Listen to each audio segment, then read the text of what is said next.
ng grocery tayo dito sa NSK. Ayan guys. Ayan guys. Ayan, ayan sa hypermarket. Ayan guys. Ayan. Ayan po.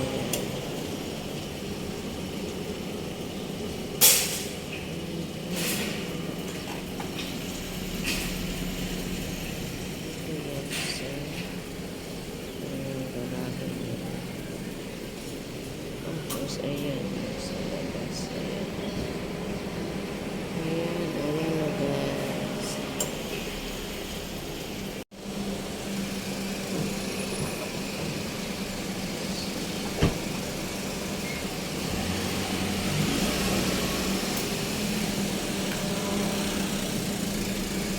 Ayan na guys, sunduin na.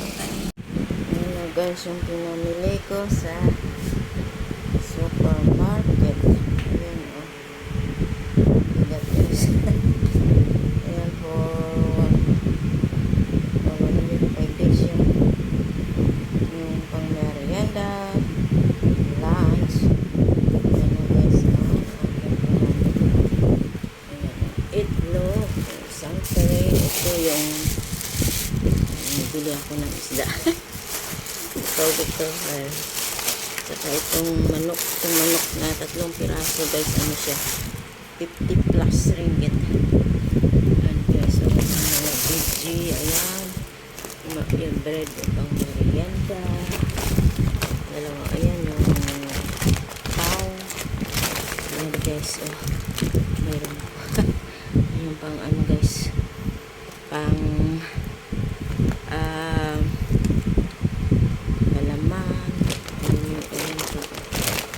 ayan guys, magluluto ako na ayan o carbonara. Ang bigat kasi ayan o lotus root, magluto ako. Tagal na akong din nagluto ng lotus root sa sabaw. Gusto ko yan guys, ang sabaw ng lotus root. Ayan o yung chicken buo pa. Ayan guys o, ayan yung pinamili ko. Ayan yung pang ano yan, lagay sa lotus ay sa carbonara guys.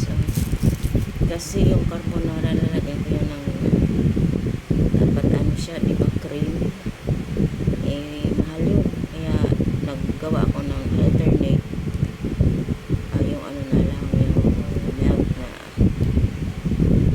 ano yan, yung evaporated milk para mas makamura ako. Negosyo ito, kaya kailangan natin tumulong sa ating boss kasi mahirap na, kasi kailangan di tayo pwede na walang paki o sabihin natin trabahador lang tayo. Dapat may puso tayo sa ating trabaho at sa ating boss kasi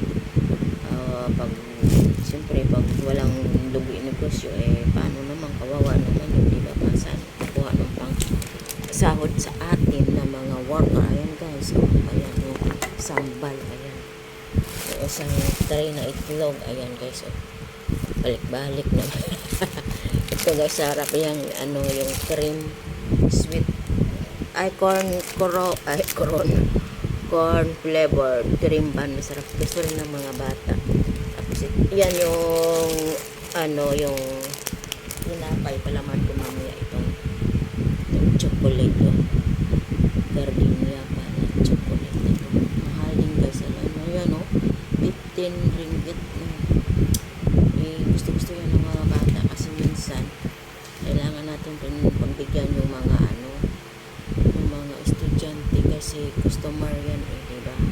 Pero wag naman, depende naman kung ano, depende naman sa hinihiling nila kasi minsan pag over naman, di naman pwede yun. Dapat ano lang, give and take, ganun lang guys. Dapat mahalin natin ang ating trabaho at mag-concern tayo sa ating boss kasi pag mabuti ang ating boss, masarap sa pakiramdam, kaya kailangan natin suklian yun, maging mabuti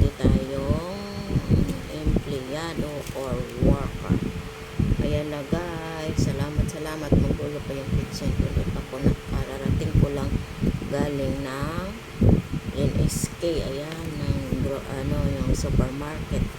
Once a week ako pumupunta doon, guys. Ngayon, ipitin ko na itong pinamalingki ko kasi mag-start na ako magluto. Ayan na, guys. Bye-bye. Salamat sa inyong lahat, sa inyong suporta. Salamat. Pag wala kayo na aking mga viewers, subscribers, hindi lalago ang aking YouTube channel, Veronica Pirulino channel.